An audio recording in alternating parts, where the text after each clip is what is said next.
If you've been told that the answer to AI threatening your job is to figure out what makes you irreplaceable, to reconnect with your purpose, clarify your values, build your own personal brand around what AI can't replace, I want to tell you something as a physician who has been sitting across from people living this exact situation. That advice isn't wrong. It's just asking your brain to do its most expensive cognitive task at the exact moment chronic stress has cut the fuel supply to the part of your brain, this part that actually performs it. That's not a motivation problem. That's a cellular one. And they have completely different solutions.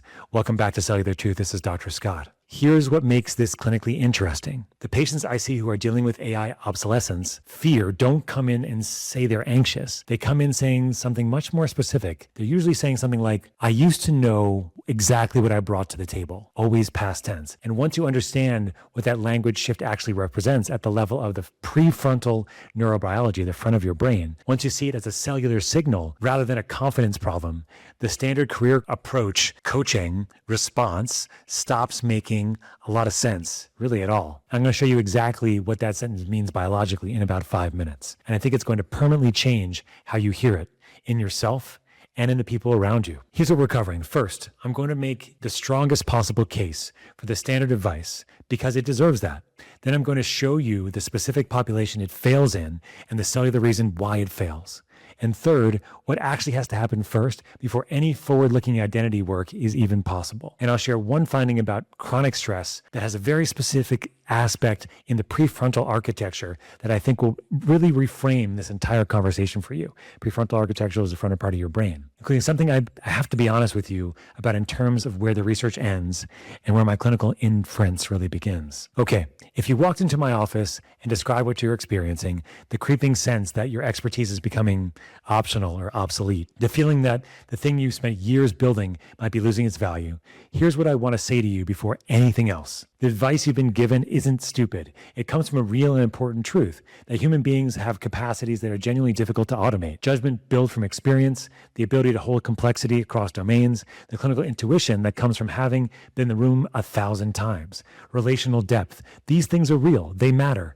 The people telling you to lead with them are not wrong about what they are pointing at. If you are in a cognitive state where your prefrontal cortex has the energy to perform that kind of identity construction, that advice is exactly right. Follow it. The question is whether you're actually in that state or not. And for a significant number of people sitting with AI obsolete fears right now, the answer is actually no, for a reason that has nothing to do with their intelligence or their effort. Let me be specific about who this advice works for, because that specifically is what makes this failure so meaningful. It works for someone whose stress response is acute rather than chronic, someone whose professional identity is threatened, but whose nervous system still has recovery capacity, who can still activate, feel the threat, and then return to a baseline where complex cognitive work is available. In that state, value clarification is powerful. Purpose work lands. The question, what makes you irreplaceable, genuinely, creatively creates a response because the prefrontal cortex has the fuel to run the process. But here's what changes when the threat has been running for 6 months or 12 or longer. I want to describe a patient composite. Details changed, of course, pattern intact. A high performer, 15 years of expertise in a field that AI has started doing faster and cheaper. Smart enough to see it coming, disciplined enough to see, or at least to try to do something about it, right? Read the books, hired the coach, built the values framework, completed every exercise, could tell you exactly what their purpose statement said. They had written it down. Came back to my office, still using the same language. I used to know exactly what I brought to the table. Still past tense, still the blank where the future self used to be. Not because they did the wrong work, not because the advice was bad, but because they were trying to run a metabolically expensive prefrontal process on a system that chronic stress had been quietly defueling for over a year. And I want to explain what I mean by that, because this is where it gets specific, and specific is where it gets useful. We're going to go into mechanisms now. I'll translate every clinical term as I use it. So your prefrontal cortex is responsible for what neuroscientists call narrative identity construction, the ongoing cognitive process of integrating who you were, who you are, and who you're going to be into a coherent story. It binds autobiographical memory to current self-concept, to prospective simulation, the mental modeling of your future self. This is not a passive process. It's a metabolically expensive one. It requires sustained prefrontal activation, synaptic integrity, synapses in your brain, and the kind of top-down regulatory capacity that the prefrontal cortex provides when it has the adequate energy to do its job. Energy, we're talking about mitochondrial energy. We'll talk more about this in a minute too. Now, here's what chronic stress does to the system. When you're under chronic sustained threat, the kind of threat that runs for months without resolution, which is exactly what AI obsolescence fear produces, your HPA axis, hypothalamic pituitary adrenal, maintains elevated glucocorticoid output. This is cortisol. In sustained elevation, high levels, does something measurable and specific to the prefrontal cortex. It reduces dendritic spine density on prefrontal pyramidal neurons, the physical synaptic architecture that performs complex integrative cognition. It impairs the connectivity between the prefrontal cortex and the hippocampus, the system that binds past experience into usable self-narrative. This is also what contains our memories. And it shifts cognitive processing away from slow, deliberate, prefrontal-driven work of identity construction towards the fast, reactive threat detection mode of the amygdala, or our fear center. So what's the short version of this? Chronic stress doesn't make you feel tired, or just make you feel tired. It structurally degrades the neural hardware that constructs your sense of self, and specifically the part that projects you forward in time. This is why the language shifts to the past tense. Autobiographical memory, who you were, is relatively robust under glucocorticoid or cortisol load. It's stored in a distributed way and is less dependent on current prefrontal energy. But perspective simulation, who you're going to be, is almost entirely dependent on prefrontal integration. It goes first, and it goes quietly. The person doesn't feel their future self disappearing. They just notice one day that when they try to picture what comes next, the image doesn't resolve. There's nothing there. And here's where I have to be honest with you about what the research does and doesn't say. The direct link between glucocorticoid-driven prefrontal degradation, cortisol elevations causing prefrontal degradation, and the specific failure of purpose-finding interventions in AI obsolescence fear has not been studied in this population. What exists is a mechanistic chain: chronic stress, sustaining cortisol elevation, prefrontal structure compromise, narrative coherence, degradation. So the inability to create that coherent story for the future, right? Each link is supported in the literature.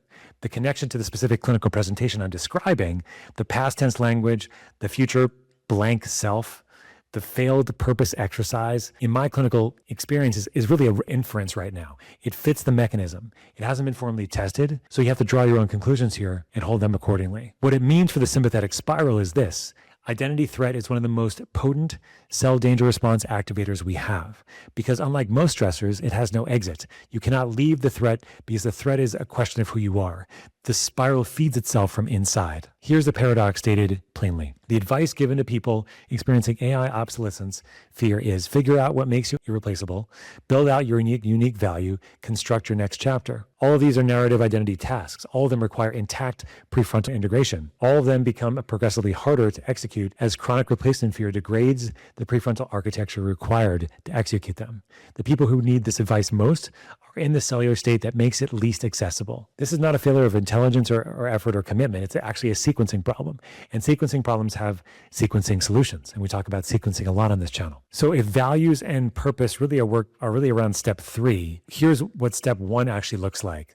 And the reason the order matters comes directly from the mechanisms we just covered. Step 1 is reducing the glucocorticoid load that is structurally degrading the prefrontal system, not managing stress, reducing the cellular alarm signal that is maintaining elevated cortisol in the first place. This means addressing the CDR, the cell danger response, directly. Sleep quality as a primary recovery signal, because when the prefrontal synaptic restoration occurs, this is actually going to make things better, and sleep is a big part of that. Nutritional substrate for the electron transport chain in the mitochondria to help make energy, and for many people, targeted CDR resolution support, which I'll talk about in a minute. Step 2 is restoring the prefrontal conditions for narrative work. Gentle reactivation and perspective thinking, not what is your 5-year plan, but small, low-stakes forward simulations. What are you curious about? What would you try if the outcome didn't define value? This is not a purpose work. This is a prefrontal warm-up. This difference matters. And then step 3, and only step 3, is identifying construction work, values clarification, purpose finding, irreplaceability mapping. All of this is available and powerful once the prefrontal energy system has enough energy to run it. The coach isn't wrong. The sequencing is wrong. Fix the cellular substrate first, then do the cognitive work that it requires. Before I give you the self-assessment, this is the most practically useful beat of this entire video, so stay with me. The question is not whether you're stressed. The question is whether the stress has shifted your temporal language. Try this now. Complete these 3 sentences as quickly as honestly as you can. I used to be someone who. Right now, I am someone who. I am becoming someone who. If the first sentence comes easily and the third sentence produces a blank or a performance, a statement that sounds right but doesn't feel true, you are in the population this video is about. The prefrontal fuel of your prospective self-simulation is running low. This is not a permanent state. It is a cellular state, and a cellular state responds to cellular interventions in the right sequence. The question of what makes you irreplaceable is one of the most important questions a person under AI threat can answer. It isn't just the first question, and that's the deal here. The first question is whether your brain that answers it is currently resourced to do so. And if the sentence, I used to know exactly what I brought to the table, lives anywhere in you right now, the answer is probably not. Feed the system first. Create the substrate. Find the ways to support your energy capacity and downregulate your nervous system. Once you do this, the answers will come, not because you found them, because you finally gave your brain the conditions to construct it. I'm Dr. Sher. It's good to see you. Welcome to Cellular Truth. We'll see you next time.